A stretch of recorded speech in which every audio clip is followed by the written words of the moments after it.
Kaylin, please, I am begging you, we can fix this. Just put the phone away. She was on her knees, right there, in the middle of the office hallway. Mascara down her face, one heel twisted sideways, hands reaching toward him. He didn't move. There's nothing on that phone that means what you think it means. He raised it anyway. Her own voice filled the hallway. After the divorce, I'll claim the pregnancy is Kaylin's. He won't contest it. He never contests anything. With $100 million in assets, the settlement alone will cover everything. Nobody breathed. Not the co-workers frozen in the doorway. Not the man in the expensive suit standing 2 steps behind her, who suddenly couldn't find anywhere to look. Not her. Kaylin lowered the phone. Slowly. No rush. You are 3 months pregnant, Kaylin said, as if Jabari hadn't spoken. with his child. And I've known for 6 weeks. She opened her mouth. Nothing came out. He glanced down at his watch. That same plain, practical watch he'd worn to work every single day for 6 years, and said, almost quietly enough to miss, You have 47 seconds before security arrives. No, Kaylin! Please! That was the moment everything collapsed. But to understand why Kaylin Voss was standing in that hallway, calm, dry-eyed, completely prepared, you have to go back to the morning it all began. That morning started the way every morning had for the past 8 years.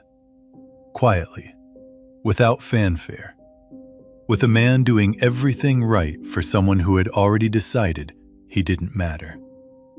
His name was Kaylin Voss, 34 years old, senior engineer at one of Manhattan's most demanding tech firms. The kind of man who woke up before the alarm, made his wife's coffee before his own, and never once asked to be thanked for it.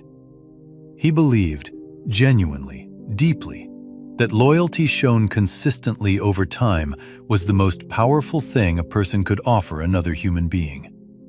By the end of that Tuesday, he would understand exactly how that belief had been used against him.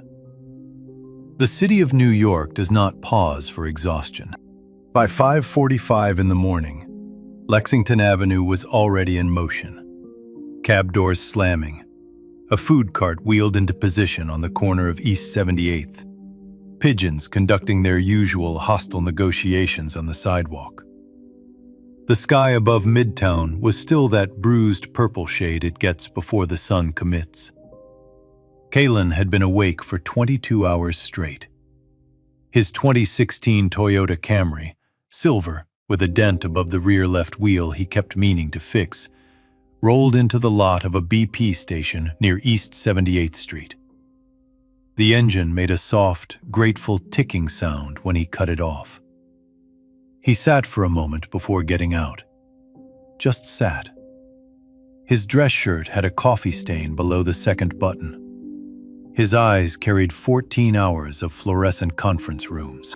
And yet, even in that condition, there was something composed about Kaylin Voss. Something unhurried. The quality of a man who had long since made peace with the idea that good things require time. Psychologists call this type of person a high investment partner. Someone who gives generously, quietly, and without limit, often without recognizing how badly the imbalance has tilted.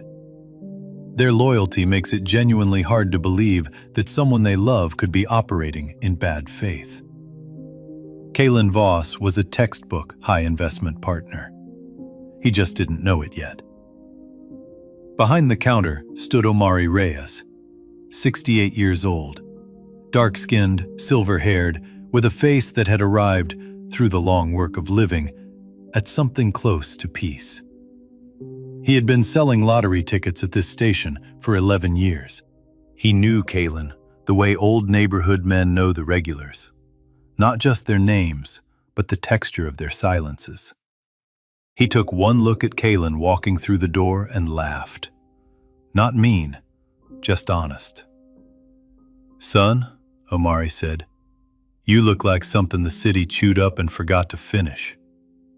14-hour overnight, big system rollout, 3 teams pointing at each other every time something broke. Omari clucked his tongue. "And you drove yourself home?" "Imani doesn't like waking up alone." Omari went quiet. Just one beat. The pause of a man who has formed a private opinion and decided, for now, to keep it there. He reached under the counter and slid a lottery ticket across the glass. "Take this one. Maybe fate will finally pity you today." Kaylin laid $2 on the counter and tucked the ticket into his shirt pocket. "Thank you, Omari." "Don't thank me yet." He drove the rest of the way home through the quiet Upper East Side streets, where he and Imani rented a 2-bedroom on East 91st.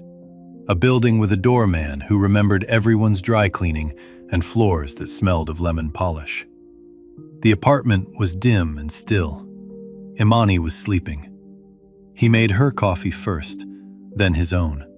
Scrambled 2 eggs, sliced half an avocado, set the tray outside the bedroom door with a folded napkin, a small ritual he had maintained for years, through overtime weeks, through disagreements, through the low-grade exhaustion of a marriage that had gradually stopped feeling like a partnership.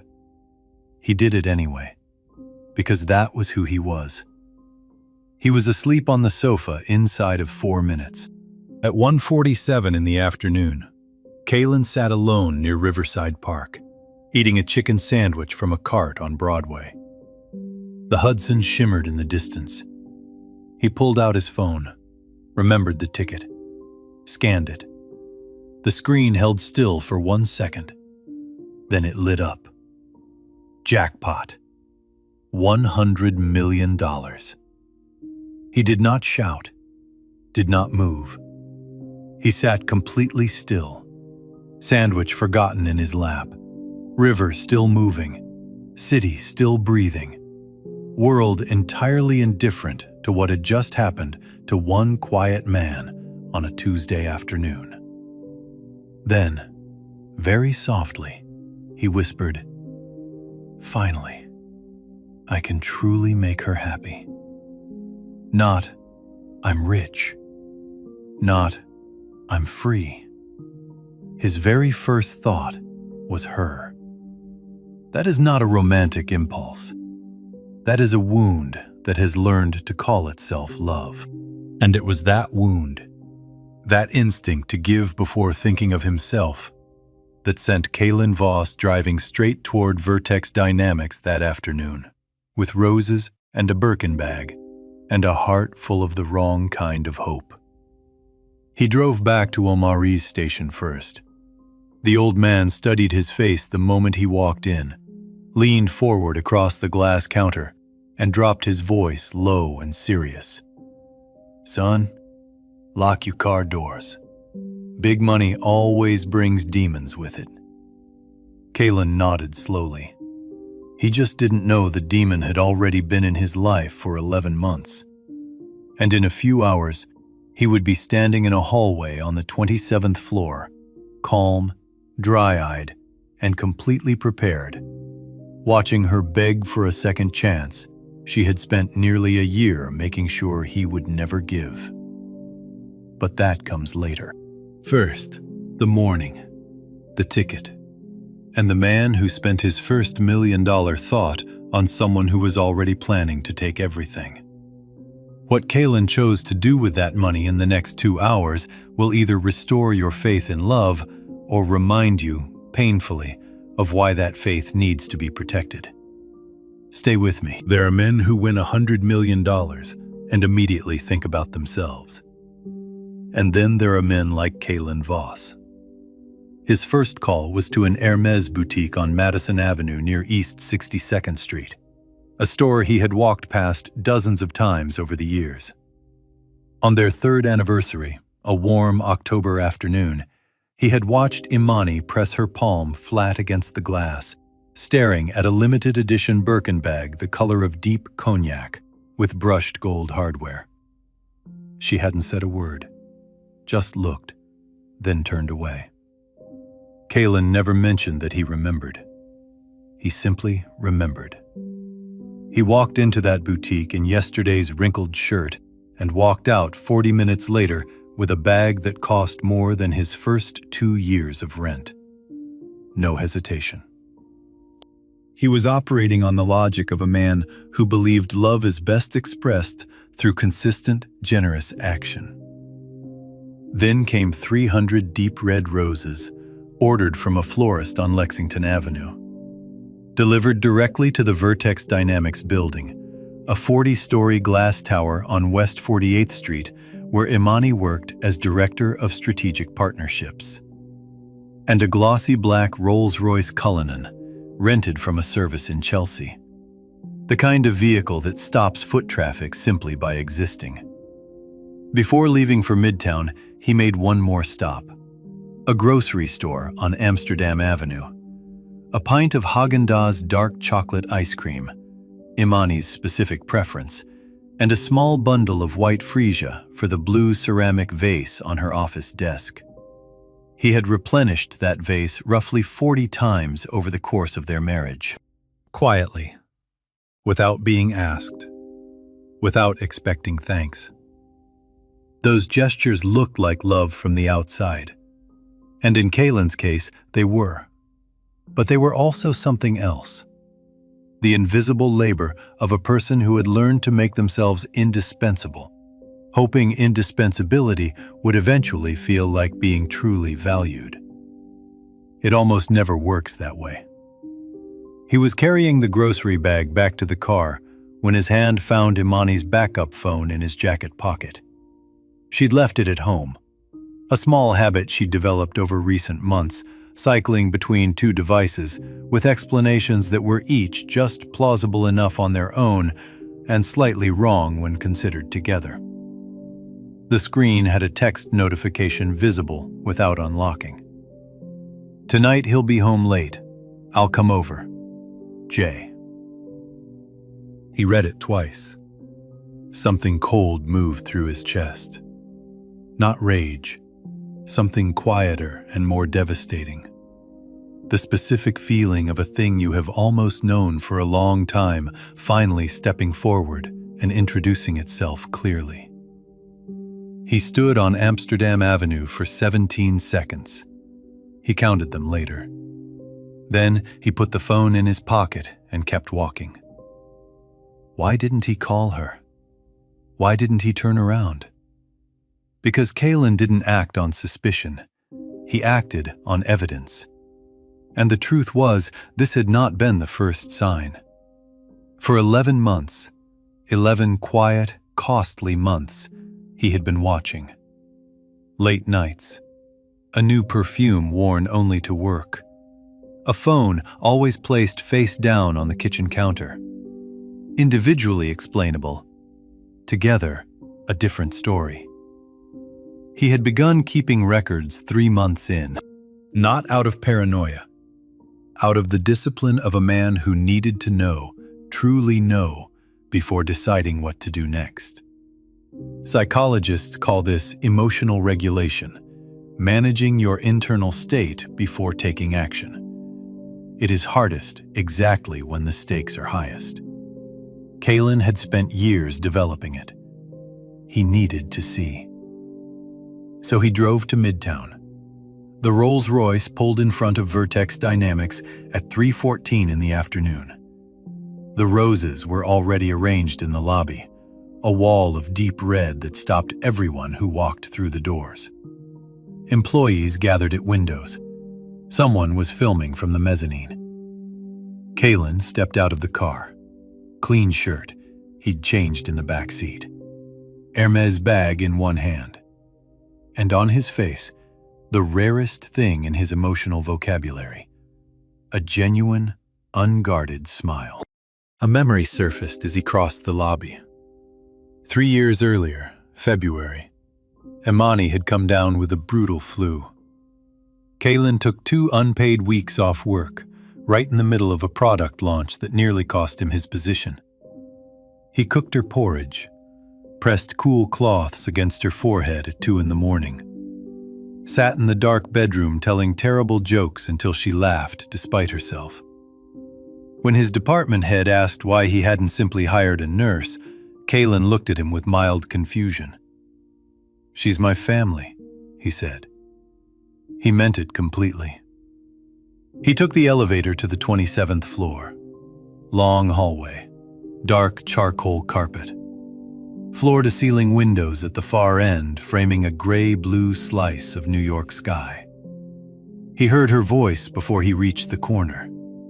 Relaxed, playful, the voice of someone who believed the coast was completely clear. "Jabari, stop worrying. Kaylin still thinks everything is fine. He's reliable like that, always working late, never asks the wrong questions." A man's low laugh answered, then sounds no one should hear through a door they are about to open. Kaylin pushed it open. Imani was in the arms of Jabari Cross, her 41-year-old department head. Tall, expensive suit, the casual familiarity of a man who had been there many times before. The Hermes bag hit the floor, then the grocery bag. The ice cream rolled slowly and came to rest against the baseboard. Imani spun around. Her first expression, the one her face produced before she had time to manage it, was not guilt. It was fear. But then, in 3 seconds, her eyes traveled past Kaylin's shoulder, through the hallway window, down to the street where the black Rolls-Royce still gleamed at the curb. And for one brief, unguarded moment, her expression shifted into something else entirely. Kaylin saw it. He saw all of it. What he pulled from his jacket pocket next is something none of them in that hallway will ever forget. And when his phone rang in the middle of that silence, everything changed at once. Nobody in that hallway moved. Not Imani, not Jabari, not the 2 junior associates frozen in the conference room doorway, holding their laptops like shields. The only sound was the muffled city far below. Then Kaylin's phone rang. He answered on the second ring, voice completely steady. "Yes, this is Kaylin Voss." A pause. "I confirm. Thank you."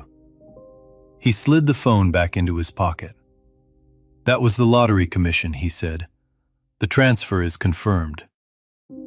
What happened next is a near-perfect demonstration of what psychologists call self-interest activation.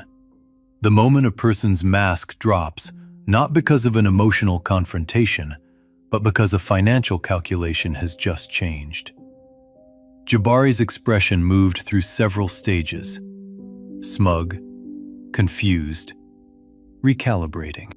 Imani, perfectly still since the door opened, took one step forward.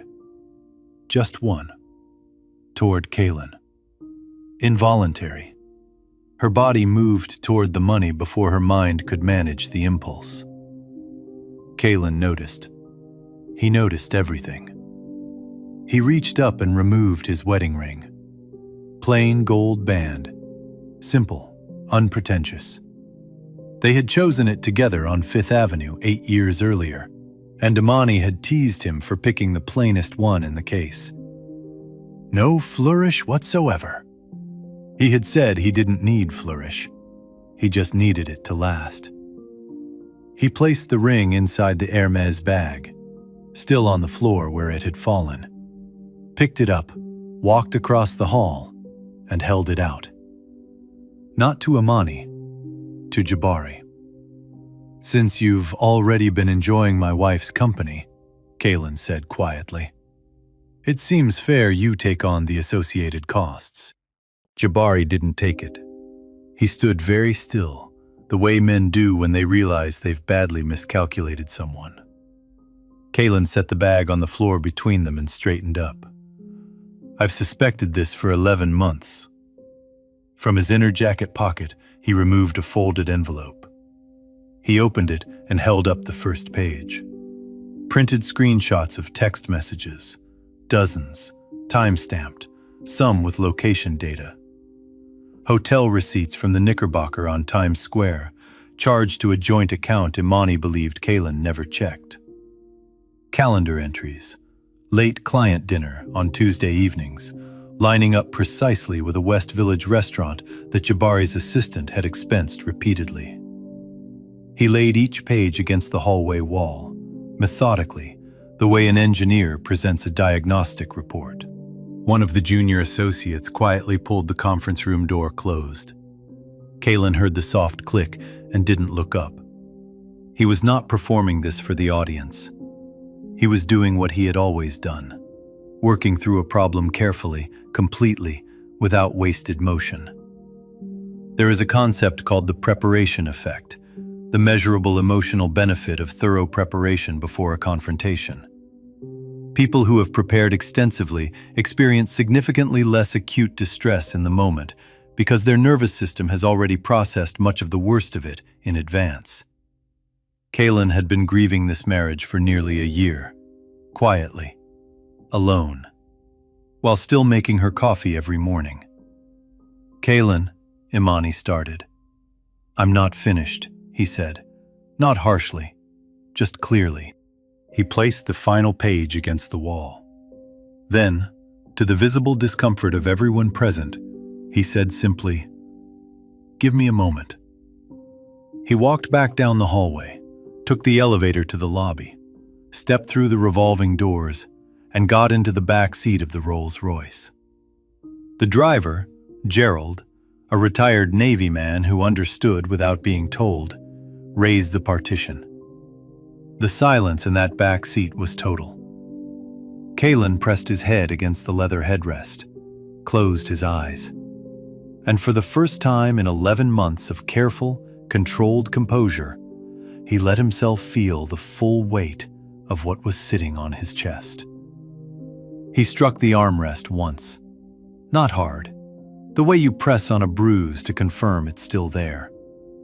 His breath became uneven, and he whispered, in the dark of that back seat, 8 years. And in your eyes, I was never anything but convenient. I want to be honest about this moment, because it's the most important one in the entire story.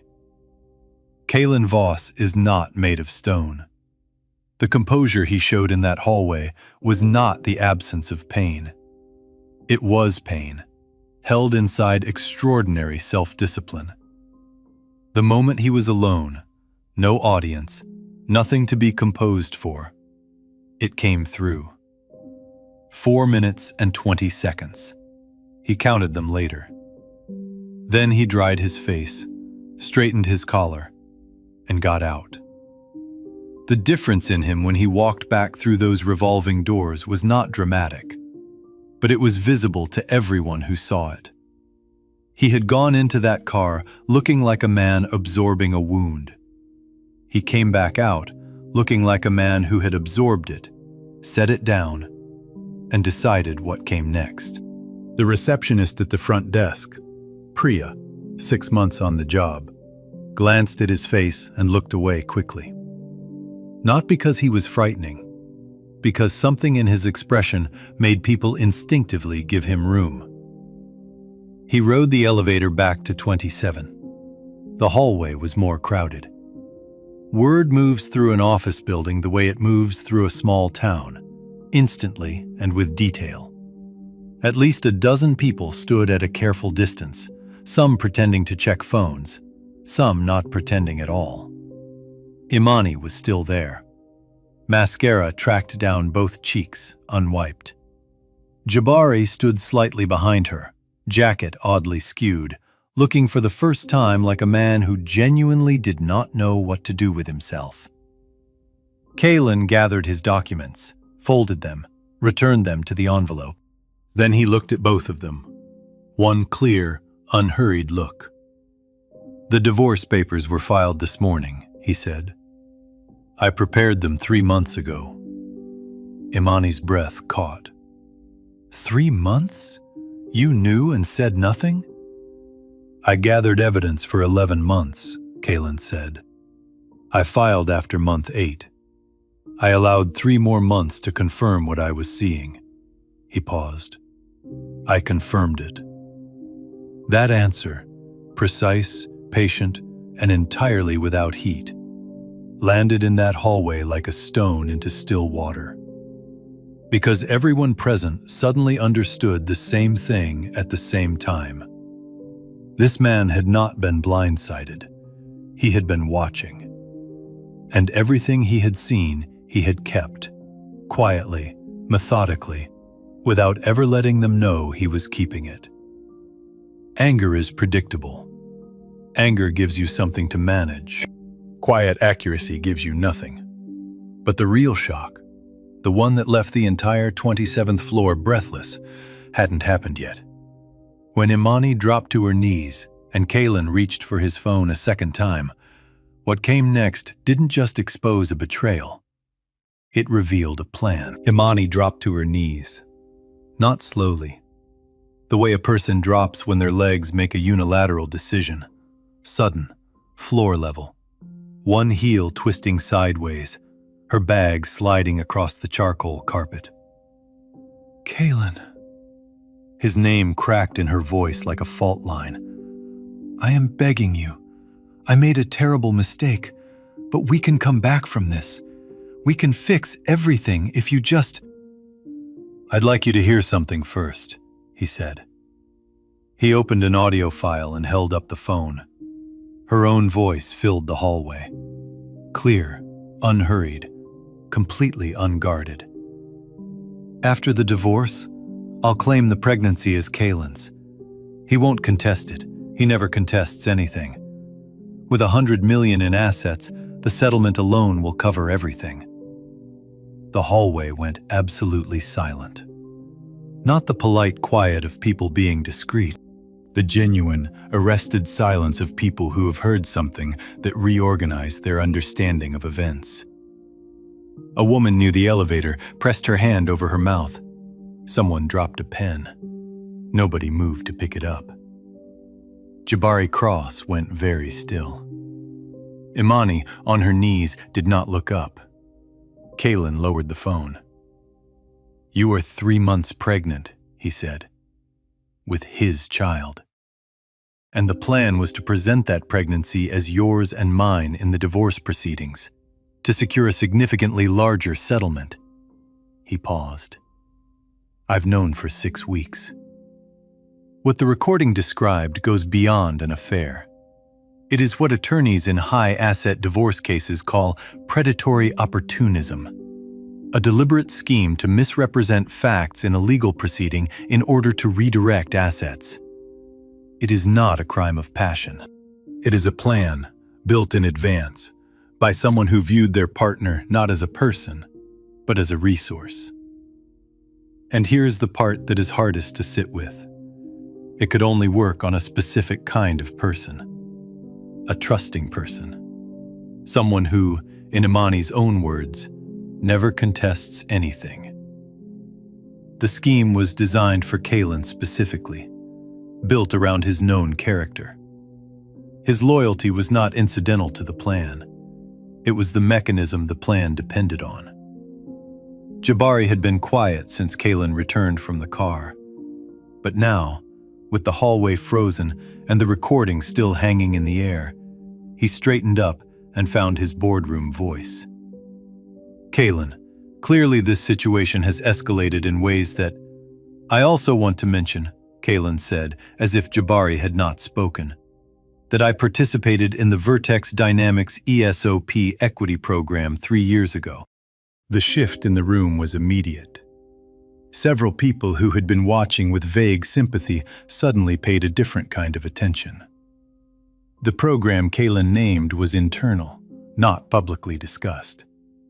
Knowing its name and structure required either direct participation or very close attention to Vertex Dynamics' internal financials.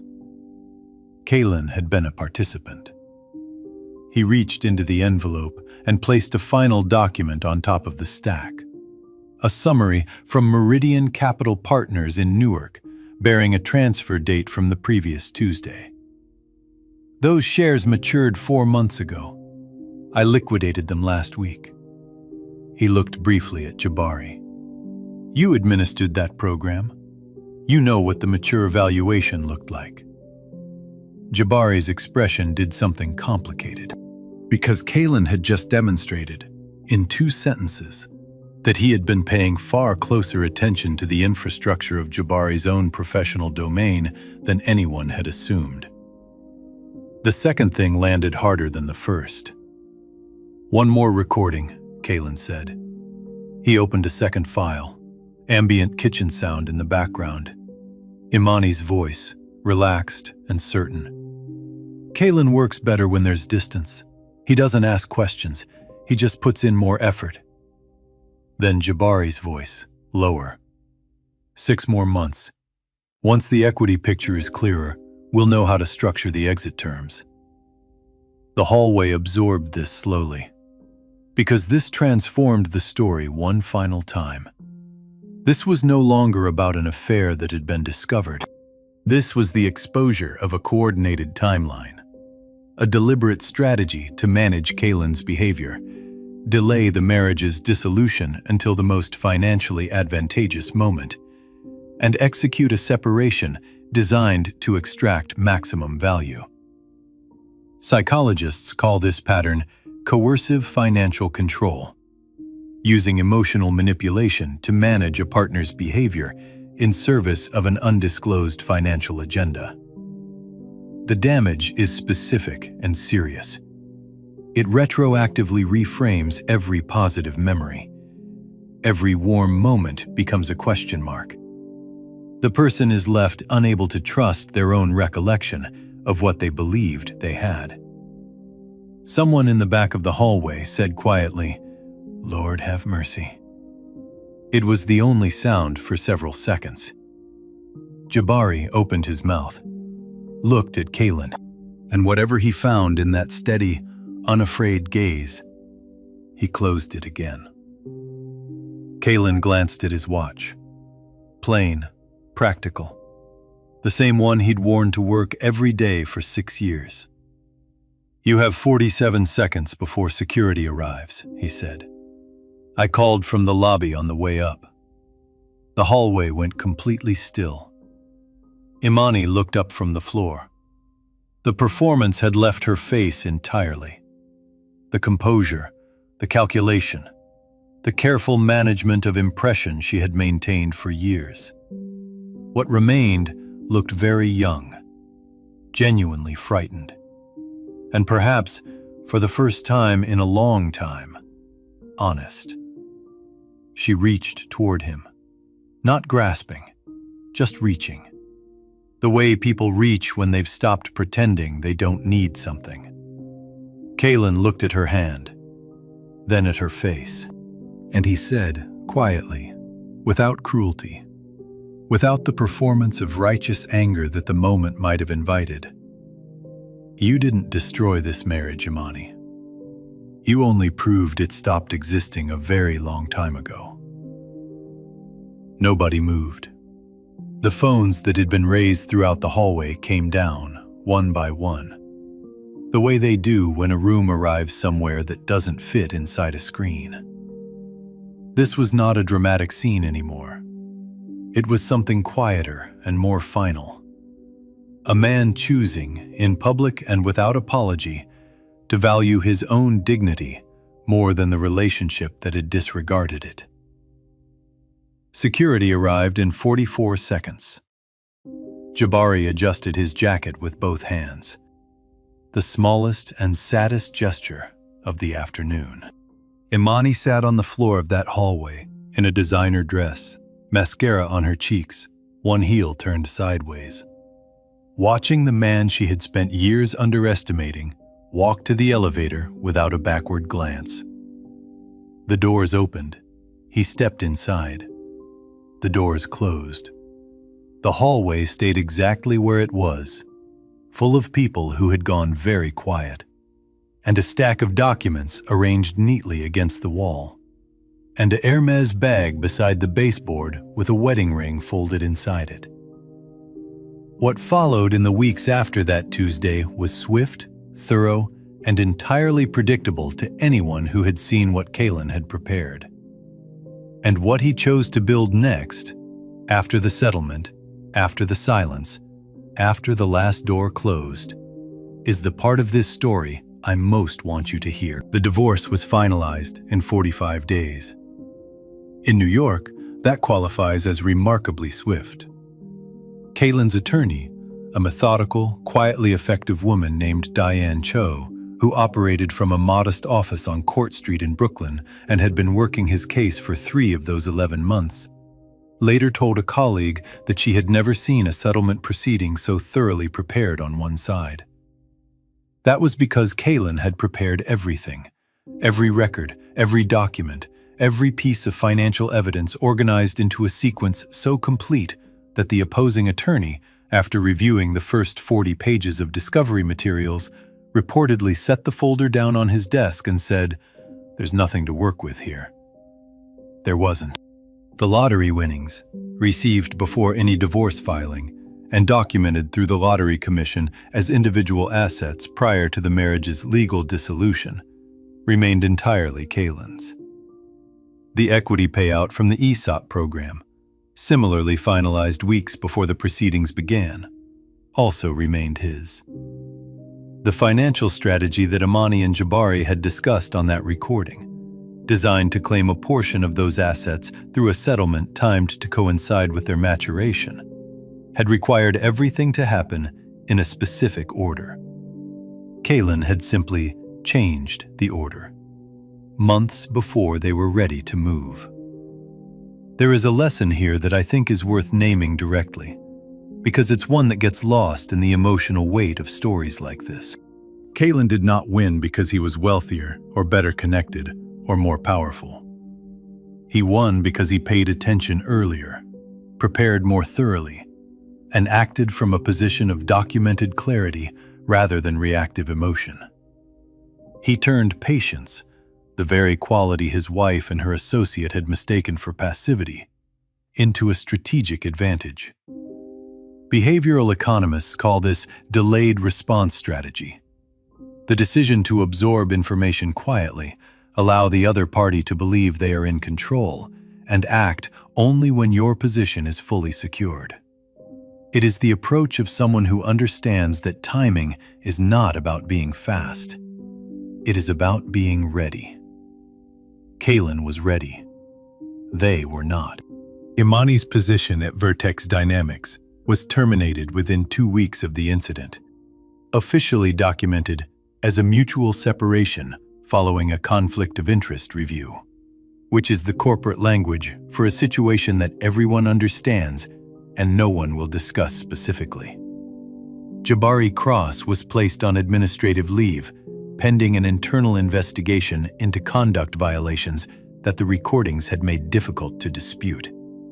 By the time that leave concluded, his role had been restructured into something he did not accept.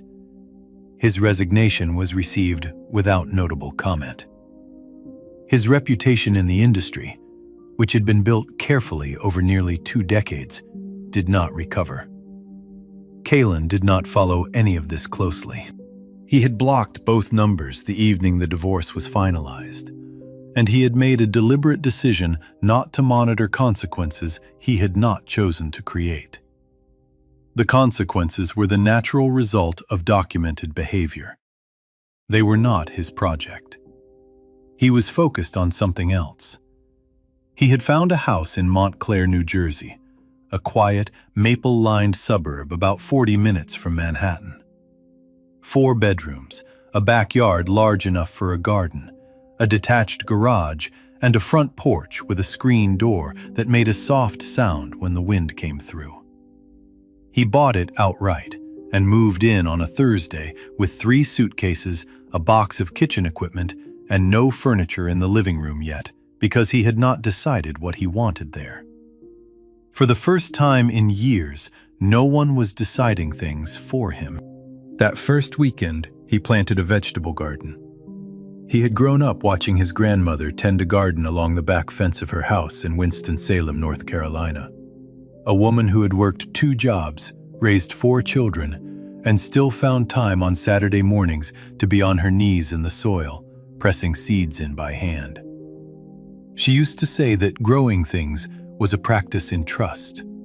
You do the work today, and you believe, without proof, that something will come of it in its own time. Kaylin hadn't grown anything in years. The Manhattan apartment had no outdoor space, and Imani had found the idea of gardening charmingly impractical. He now had 12 tomato plants, 2 rows of pole beans, and a small raised bed of herbs he suspected he had planted at the wrong depth, but was willing to learn from. He also retrieved a 1972 Buick Riviera from a storage facility in Secaucus. Rusted along the lower panels, engine reluctant, interior needing everything. He began working on it in the garage on weekend evenings. Not quickly, not with a deadline. With the steady, patient attention of a man who had been reminded recently that things worth having are built slowly. 6 weeks after moving in, he drove back to the BP station on Lexington Avenue one last time. Omari was behind the counter with a crossword puzzle open on the glass surface beside the register, filled in with the careful handwriting of a man who does not rush leisure. He looked up when Kaylin walked in, and his face settled into a slow, unhurried smile. "There he is," Omari said. "I moved to Jersey," Kaylin said.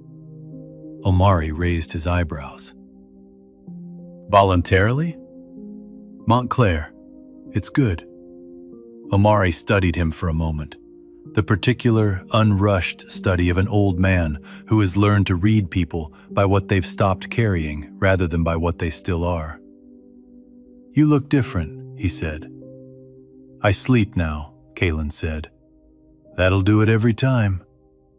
They stood in comfortable quiet for a moment, the kind that doesn't require filling. Then Omari said, without preamble, "Big money shows you who's performing and who's real. Looks like you've seen it clearly now." "I have," Kaylin said. "And what do you see when you look at yourself?" Kaylin was quiet for a beat. He looked at the lottery display, the scratch-offs, the Powerball board, the small laminated sign that said, "You never know," in cheerful red letters. A man who spent 8 years trying to be enough for someone who never defined what enough meant, he said, and who is now, for the first time, just trying to be enough for himself. Omari nodded once, slowly, the way a person nods when they hear something that needed saying. "That," the old man said, "is the whole lesson right there." Before leaving the city for good that afternoon, Kaylin sent one final message to Imani. "I'm not angry with you. I'm only sorry that for 8 years you chose to take rather than build. I hope you learned something from that eventually." He did not wait for a response. He blocked the number before a read receipt could come through. He had written it for himself, not as a final word in an argument, but as the sound of a door closing gently, firmly, without leaving a gap. And that gentleness, in the end, was the most clarifying thing he had done all day. 2 years later, Kaylin Voss was living a life that looked nothing like the one he had been building for someone else, and everything like the one he had quietly always wanted. And the last part of this story is the part that will stay with you the longest. 2 years later, late September in Montclair. The maple trees along his street had begun to turn, just the first tentative gold at the leaf edges, the color you only catch if you've made a habit of paying attention. Kaylin was on the back porch with his coffee, watching the garden. The tomatoes had done well this year, far better than the first season, when he'd overwatered and lost half the yield. Gardening had taught him the same lesson his engineering work always tried to. Failure is not a setback. It is information. The only question is whether you use it. He had used it. The Firm Ground Foundation had been his idea, incorporated 14 months after the move.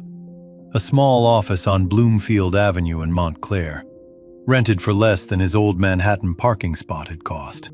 Its focus was specific. Men who had experienced financially and emotionally damaging relationship betrayals, trying to rebuild not just their material stability, but their sense of themselves. The foundation offered financial counseling, legal referrals, and structured peer conversations, a space where men conditioned to endure silently could speak plainly about what they had survived. The waiting list, by the end of the first year, was longer than Kalin had anticipated. What the foundation was built around, and what mental health professionals document but mainstream culture rarely discusses, is this. Being in a relationship where a partner uses emotional closeness as a mechanism for control and financial extraction is a recognized pattern with measurable consequences. It leaves marks on a person's ability to trust their own judgment, on their relationship with their own generosity. The path back from that damage is real. It is just rarely walked alone. Firm Ground existed because Kalin knew that from experience. He did not put his name on the building. The sign simply read, Firm Ground. He met her at a farmer's market. Not dramatically. She dropped a jar of local honey on the sidewalk outside the Montclair Farmer's Market on a cool Saturday morning in October. It shattered. Kalin, standing nearby, choosing between two varieties of heirloom apple, crouched down and helped her clean it up. Her name was Soren, 31, a high school biology teacher who spent her Sundays hiking the trails at South Mountain Reservation in Millburn and her evenings cooking from second-hand cookbooks she found at estate sales. She was warm, direct, and quietly funny. She made no effort to be impressive. She was simply what she was, consistently, without requiring anyone to notice. The first time Kalin showed her the backyard, she looked at the tomato plants with genuine respect. "What do you do with all of them?" she asked. "Neighbors get most of it. I make sauce with the rest." "From scratch?" "It's not complicated." She looked at him. "You're very different from what I expected." "You had expectations?" "My colleague's brother went through your foundation last year. She told me about it." A small smile. "I didn't realize the founder made his own tomato sauce." He laughed, the real kind, the one he'd been gradually relearning. They did not rush. Neither had any interest in rushing. They walked trails together, cooked dinners, her recipes, his kitchen, a natural division of labor that required no negotiation.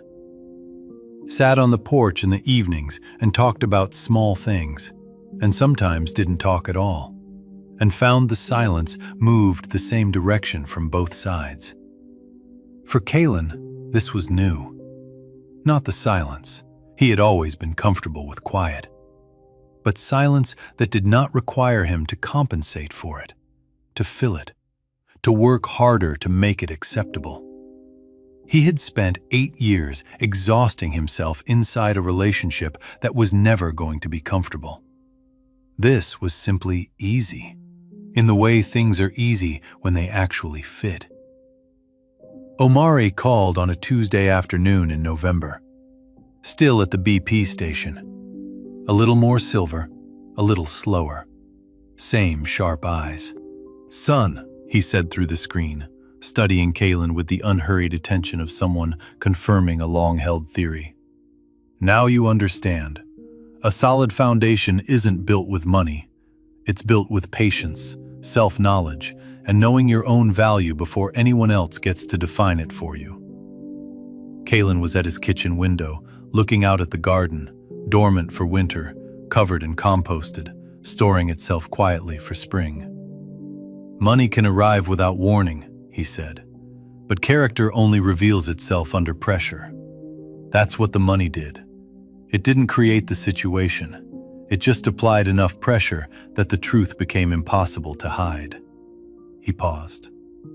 Watch what people do with the ordinary Tuesday, with the person who is reliable and present and never makes a scene. That's where character lives.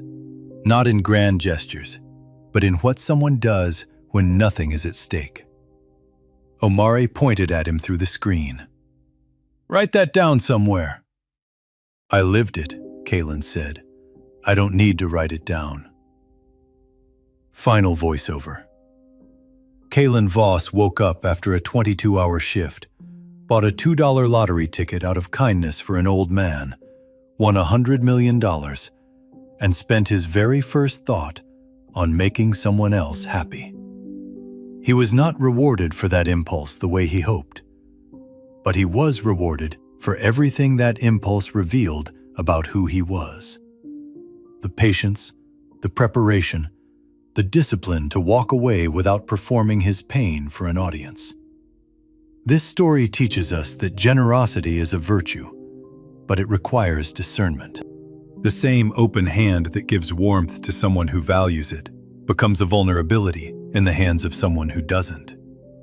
Knowing the difference is not cynicism. It is wisdom. It teaches us that the people who take their time, who build carefully, observe honestly, and refuse to trade their self-respect for the comfort of pretending, are the ones still standing when the truth comes out. And it teaches us that closure is not something another person gives you. It is something you choose. Kalen found that out on a Tuesday afternoon in a Manhattan hallway. And he found his peace on a back porch in New Jersey, watching tomatoes grow, beside someone who loved the same quiet things he did. The way the best things usually arrive, without announcement, on an ordinary day, when you finally stopped looking for something shiny and started looking for something real. And you, if tomorrow you found yourself holding something unexpected, something that changed everything, would you spend your first thought on someone else? Or would you finally, for once, spend it on yourself? If this story moved something in you today, share it with someone who needs to hear it. These scripts are born from genuine human creativity and a desire to confront social truths. AI acted as a co-pilot, helping organize thoughts so that powerful messages of fairness, forgiveness, and human potential could touch hearts worldwide. Production team. Story and screenplay by Quinn Fung. Character development and visual conceptualization by Chris Nguyen. Video scripting and scene adaptation by David Nguyen. A passionate team dedicated to bringing this story to life.